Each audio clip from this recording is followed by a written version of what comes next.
This is a test using iSpring Solutions for the Hawaii Coalition Against Domestic Violence.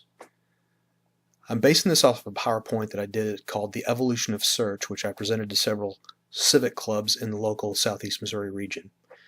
So, the evolution of search. First of all, a little bit about our company, Element 74. We were founded back in the year 2000. We started out as a website development company, but evolved into a full digital agency. We have 20 employees, and we serve over 600 customers in 23 states and 4 countries. The outline of my presentation includes the history of search engines, how they evolved, statistics on the relevancy of search, why is it even important and why do we even care, and then lastly, practical SEO strategies for your business or organization. So in the beginning, Genesis. Contrary to popular belief, Tim Berners-Lee actually founded the internet as we know it back in 1989.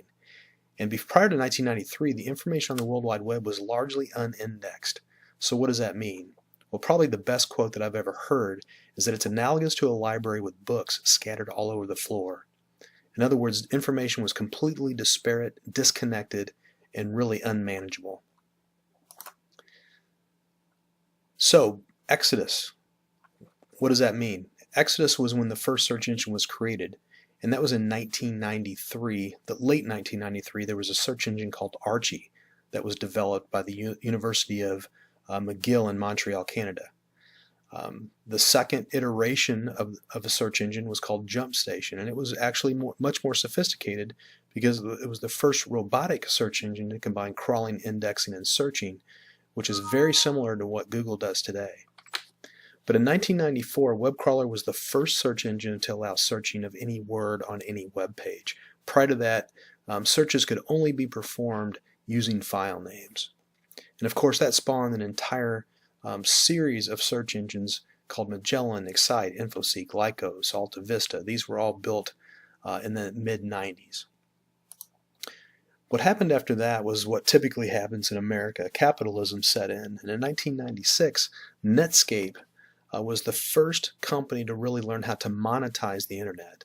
Netscape created probably the most popular browser at that time called Netscape Navigator, and sold the rights to tie in different search engines to their browser for $5 million a year.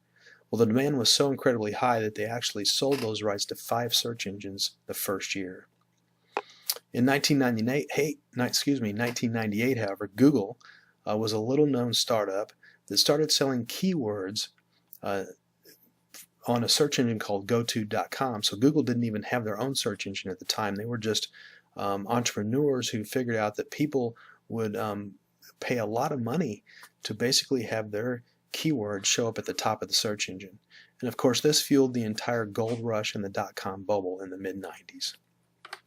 In terms of market share, Google has a whopping 65, almost 66% of the market share, while Bing and Yahoo are a really distant second and third.